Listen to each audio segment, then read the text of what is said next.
Ted Dabrowski, thank you for joining us again on the Illinois channel. And we just heard the governor deliver his fiscal year 2021 budget, and we want to get your reactions. In fact, interestingly, at the end of the speech, the governor said it has become somewhat of a political sport for people to say our financial problems are insurmountable, and he said they are not. So we wanted to get your reaction because you are very much up to speed on some of the challenges facing the state. Give us your overall view, first of all, and we'll go into some details. Sure. I think, first of all, Pritzker does a really good job of delivering the harmony that he's been known for. And, it's markedly different from the battles that we had under Governor Rauner. But, when I say that, I think what's really missing is we need battles in Springfield. And, Pritzker's complaining somewhat about people saying negative things about what's going on in Illinois. But, groups like ours, like Wirepoints, we don't think the problems are insurmountable. What we're saying is they need to be addressed. And if you look at this budget that he just gave, some $42 billion, depending on how you count things, this budget doesn't change the trajectory of Illinois. The budget that Governor Pritzker just delivered isn't a budget for a nearly junk-rated state. It isn't a budget for a state that's losing more people to other states than every other state in the nation except New York. It isn't a budget where home values are some of the lowest in the country and are not rising like they are everywhere else in the country. It isn't a budget for a state that has some of the highest taxes, certainly the second highest property taxes in the nation.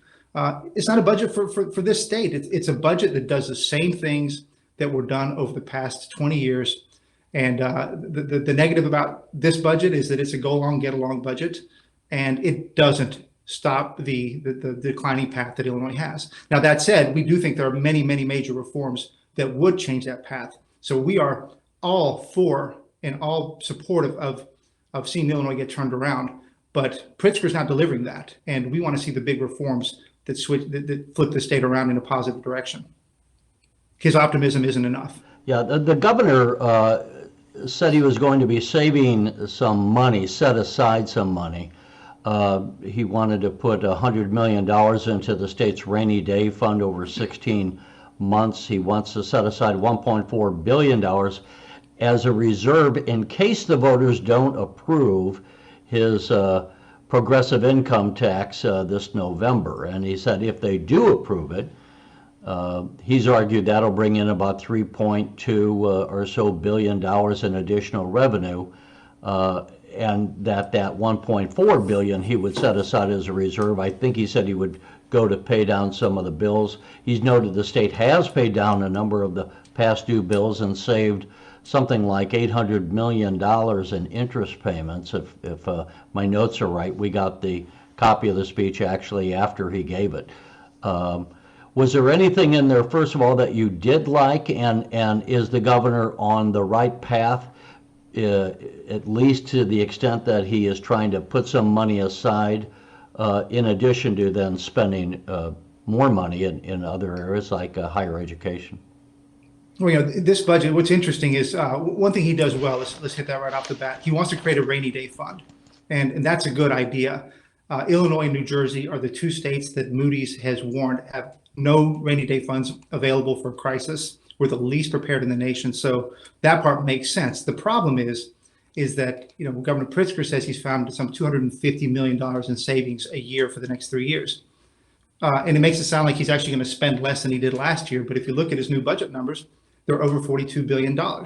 That's 5% or $2 billion more than last year. So he is growing the budget by 5%. Again, that's the wrong way. So, he's adding a lot more for education. He's adding a lot more for higher ed. So in the end, he's growing the budget and presenting it as balanced. And that needs to be addressed because if you know anything about Illinois budgets, they've been, quote, balanced for the last 20 years. And yet every year behind that budget or somewhere else, we're accruing billions and billions more in debts. And so these budgets are never balanced. His budget is not balanced by the billions because we underpay pensions and we underpay retiree health care. And we just rack up unpaid bills and we rack up debt. So any way you look at it, it's not the budget that we need for a state in crisis. I don't have the number in front of me, but the governor did say that he would be making not only a full payment to the pensions, but adding some beyond the required amount, which I would say is a good thing compared to some of the people in the past that were either underpaying or not making the payments at all. Well, Terry, that's good, right? And it sounds good. Yeah. And maybe it's it's better than bad. But the reality is that we underpay our pensions right now by $3 to $4 billion, according to the actuaries. So the fact that we're paying the statutory amount, which is $3 to $4 billion, too short, and Governor Pritzker wants to put $100 million more on top of that, it's not, it doesn't change things. And what we need Pritzker to be is we need him to be the leader of reform, the leader of getting Illinois back into fiscal health, and that kind of thing. Is really confusing to the average listener who knows nothing about pensions. They're going to think he just did something really good when in fact we continue to do the same thing, just a little bit better. It's bad, just a little bit better, and that's a big deal. Yeah, let me. Everyone knows who's followed any of this. The real problem with the state's finances, the primary problem, are the pensions, as you mentioned. In about 2002, pension payments made up about 5% of the state budget. Currently, they make up right around 26%, and I think in just a few years, they're going to be climbing to 30%. So what's happening, the pension payments are gobbling up monies that ordinarily would be going into things like higher education, K-12 education, mental health, and the other services that we think government is going to provide. Let me bring up this graphic of the governor talking about this.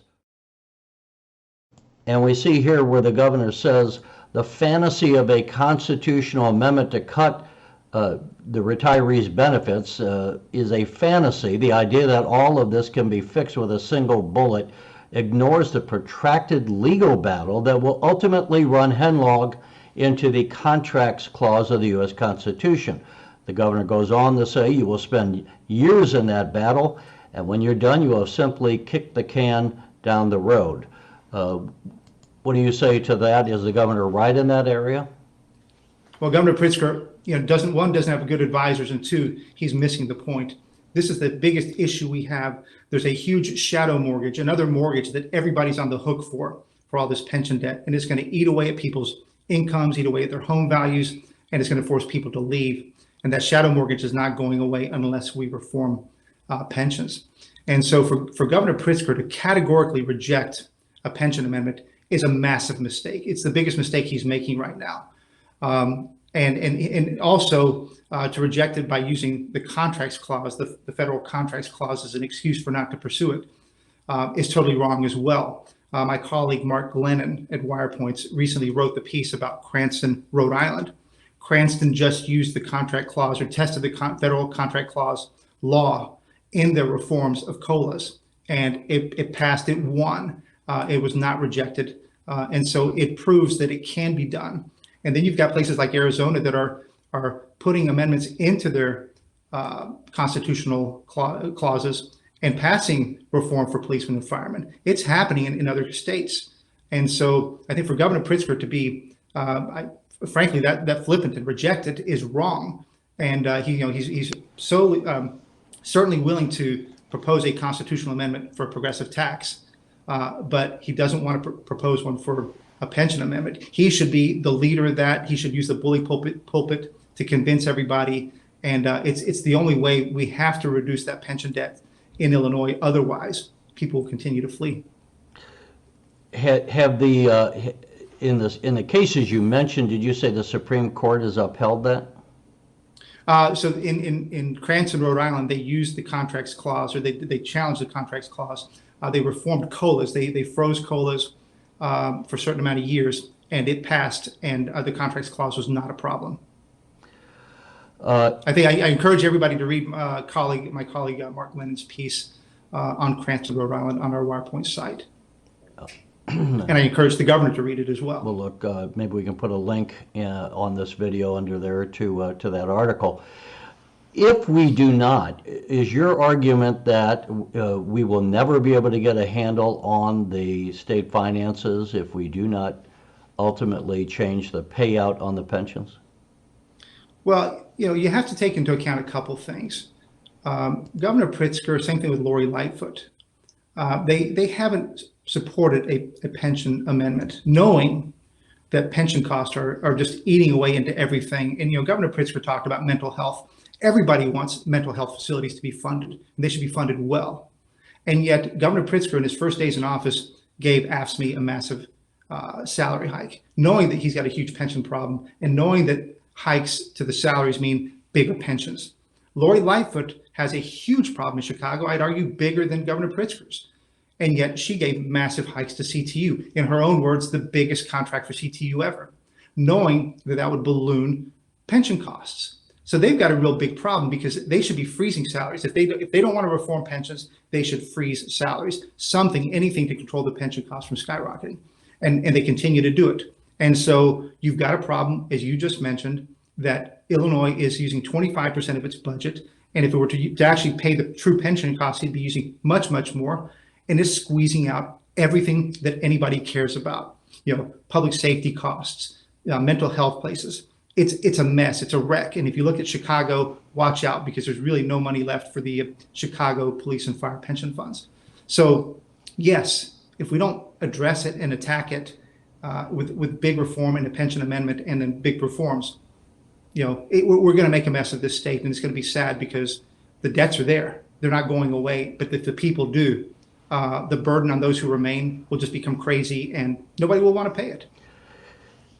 If we go the route the governor is proposing, and I would say that's the likely route, he may or may not get the fair tax passed.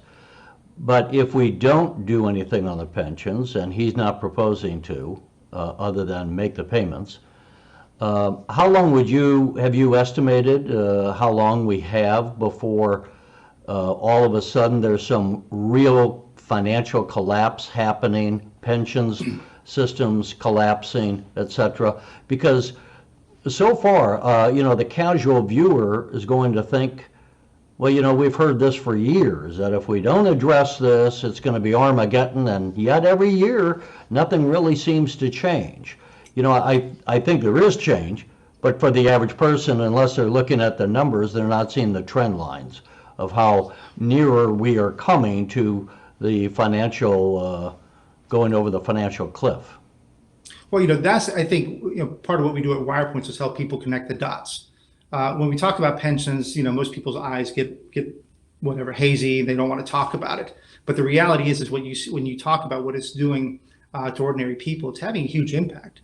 If you talk about the mental health facilities not getting funding, well, guess what? The money's already being eaten up by pensions. If you're talking about your property tax bill and it's far higher, 2 and 3 times higher than Indiana, well, it's driven by pension costs largely. There's other things as well.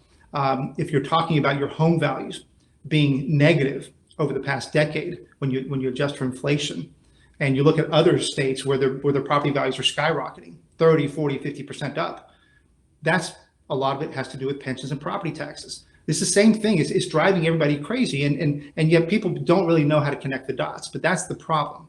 And so if we continue to ignore it, it's having an impact. And again, if you talk about the outmigration, a big part of that is that pensions are crowding out everything, and it's forcing people to look elsewhere for opportunity. It's not like people are saying pensions are bad, I'm leaving. It's just that you look at the overall situation in Illinois, and you just say, there's a better opportunity for me in Indiana. There's a better opportunity for me in Huntsville, Alabama. There's a better opportunity for me in Nashville, Tennessee. And people go. The other thing that you and I have talked about in previous editions here is that we are also at a period of time where the U.S. economy has never been better, probably in our lifetime, when the stock market has been rising for a historic period of time, 10 years now that it's been going up. Mm-hmm. And this should be the period where we are seeing a recovery in Illinois. If you're going to see it, should be now.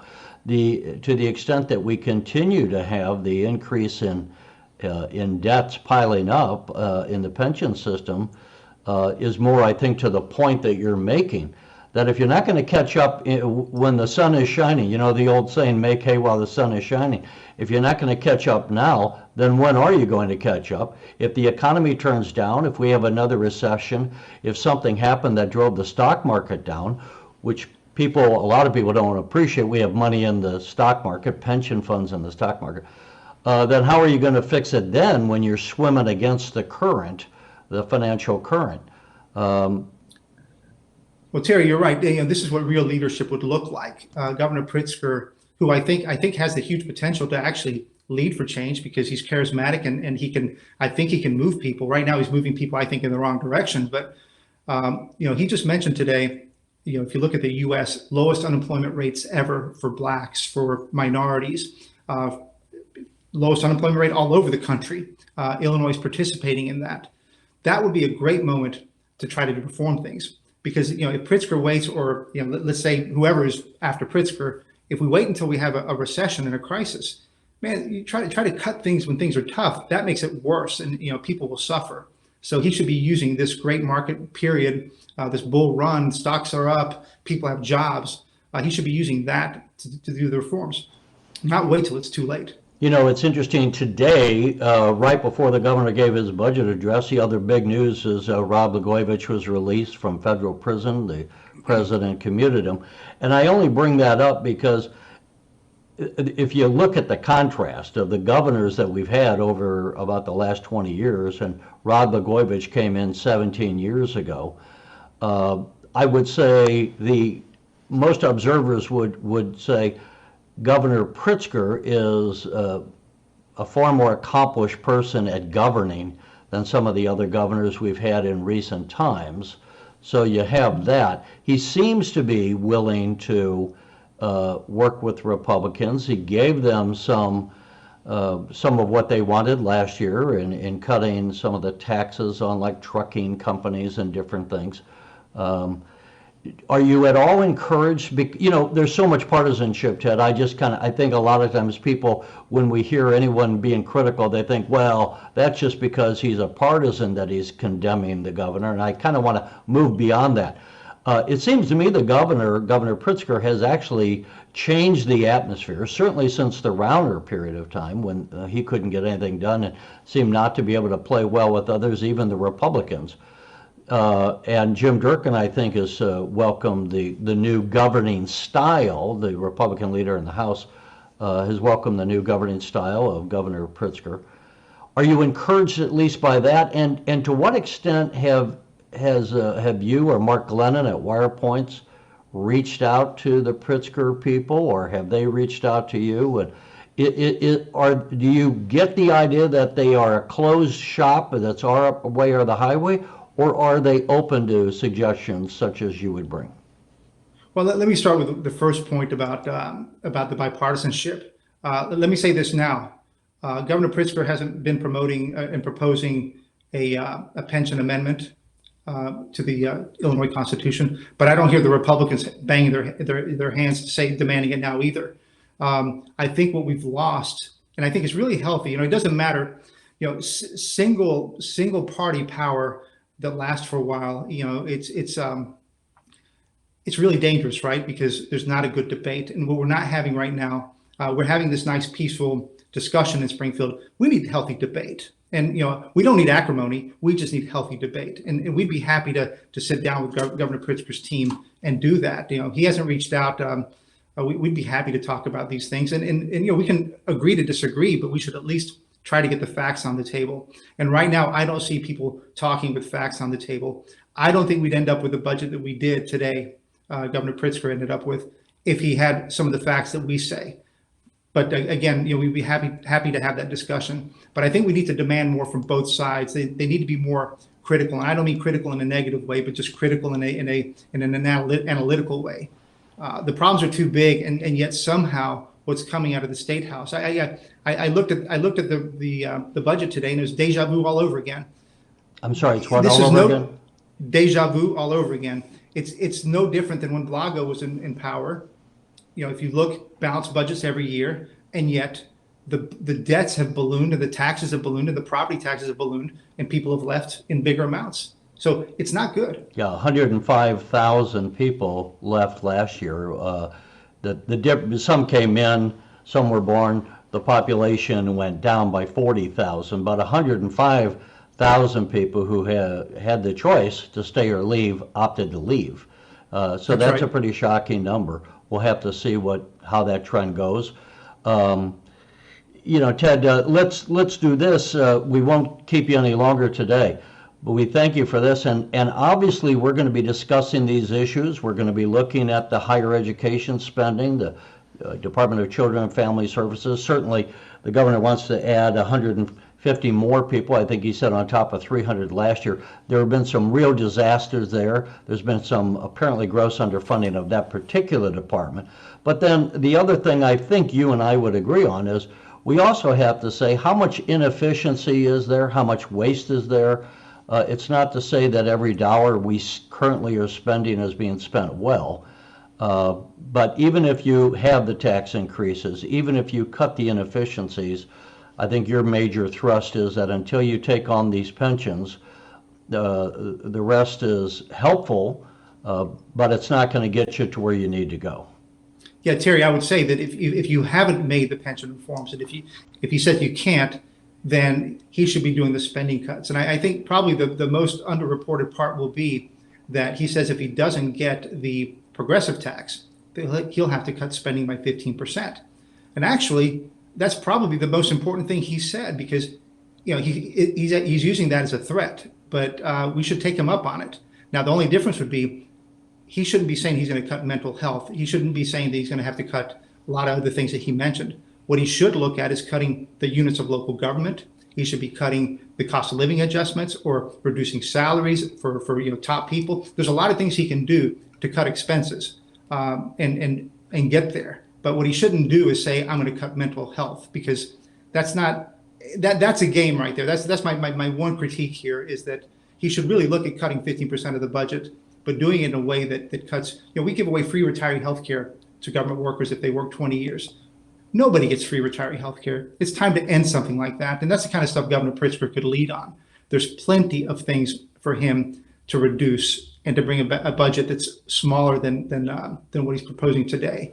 Just to ensure that we don't keep losing control of our expenditures. Well, I'll remind you, though, that the Illinois Supreme Court ruled that health care is part of pension benefits and therefore covered by the diminishment clause. I mean, but then let's hear the proposal for new workers. Yeah. Why do we continue to give new workers that? Why that's an excellent point that I've wondered myself. We know this is a problem. Why are we continuing to have it? Why don't we just go to a 401k style program for all new workers? Perfect. And then that way, at least you've stopped digging yourself deeper and deeper. At least Governor Pritzker, show us that you're willing to do the things that you can do, right? There's no constitutional blockage to you reforming retiree health insurance that state workers get for free after 20 years. There's nothing to stop us from moving to a defined contribution plan for all new workers. That can be done immediately. And I'd like to hear the Republicans lead that. I'd like to hear the Democrats lead that. And Governor Pritzker should be a champion, because there's nothing blocking him from doing those things.